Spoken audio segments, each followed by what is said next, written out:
On June 14, 1988, at 8:30 a.m., the type certificate for Starship was signed and a new epoch in the history of aviation was begun. For all who had worked for this day, it was a moment of high drama. No other general aviation airplane in modern times has created so much excitement and anticipation among so many people in so many places. And no other airplane has introduced so many advanced design concepts and technological achievements all at one time. In one great thrust forward, Starship has reached out and changed today into tomorrow. It has shown the way to make the best of modern technology available, and to make it available now.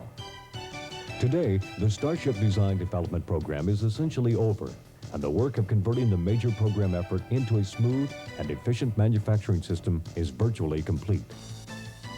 Now the stage is set to make Starship a practical reality for aircraft operators all around the world.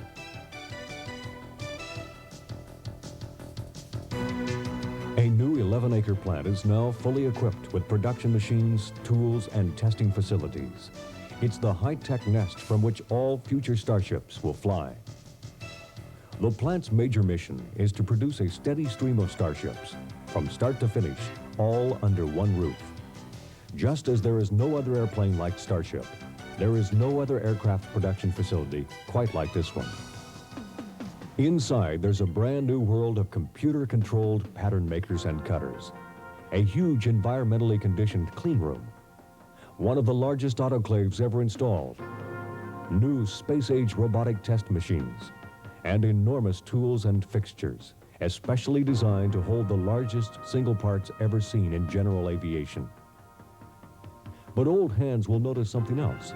It's a world without rivets. Here is where the work of fabricating and assembling the only all-composite business airplane in the world begins and ends. The journey for each new Starship commences in a refrigerated storage room. The pre-preg graphite, from which much of Starship is fashioned, is a simple roller cloth, woven from graphite fibers and impregnated with epoxy. This basic material is destined to become the parts from which the entire aerodynamic structure of Starship is assembled. Approximately 2,600 parts are used in Starship, significantly fewer than the number required in traditional metal construction.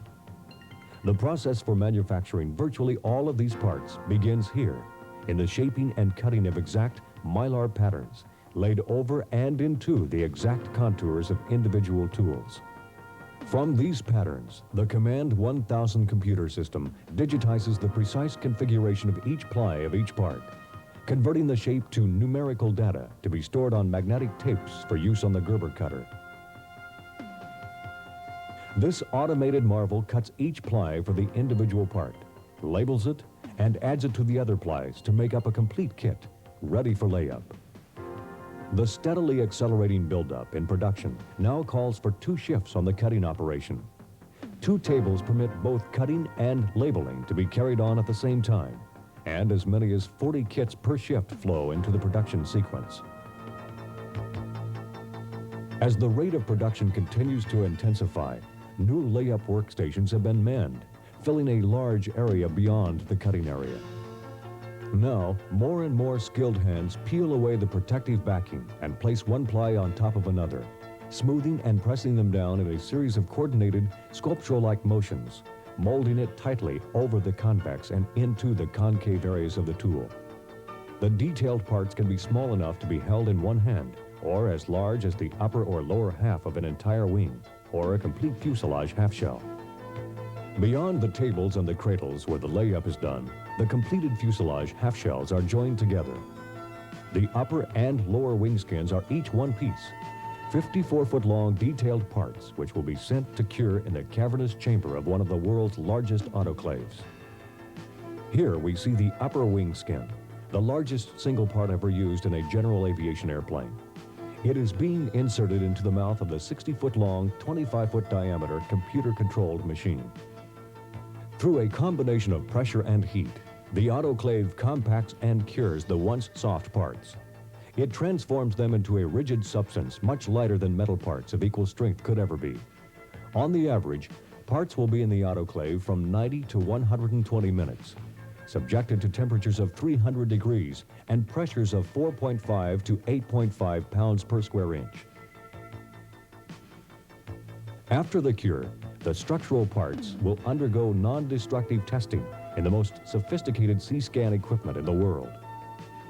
Here, for example, we see the main fuselage section of Starship as it both spins and moves forward in a sort of corkscrew motion on its way past each of the 8 fixed probes on the giant linear scanner. Each of the probes produces a high-pressure water jet, which strikes the assembly on opposite sides at precisely the same spot, transmitting sound waves to a computer screen where they are interpreted by a certified technician, after which the results become a part of each Starship's quality assurance record.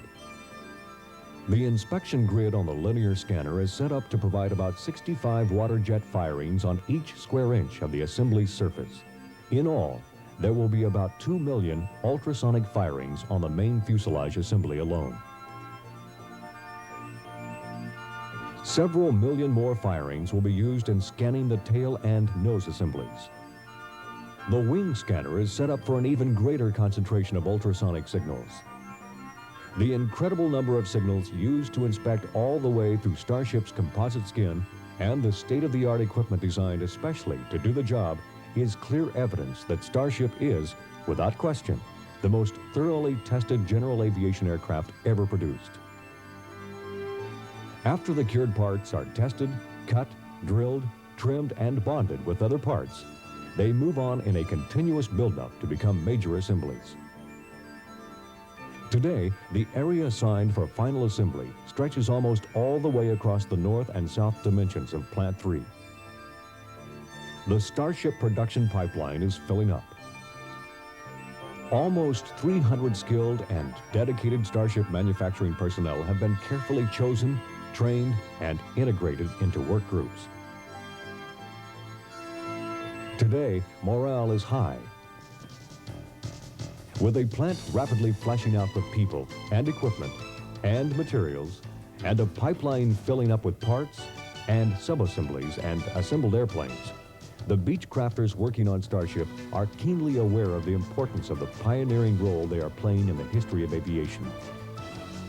The Starship Type Certificate, taped to the nose of NC-4, tells the story best. This Starship, like all the ones that will follow, represents the shape of things to come. It's the airplane certified to make history.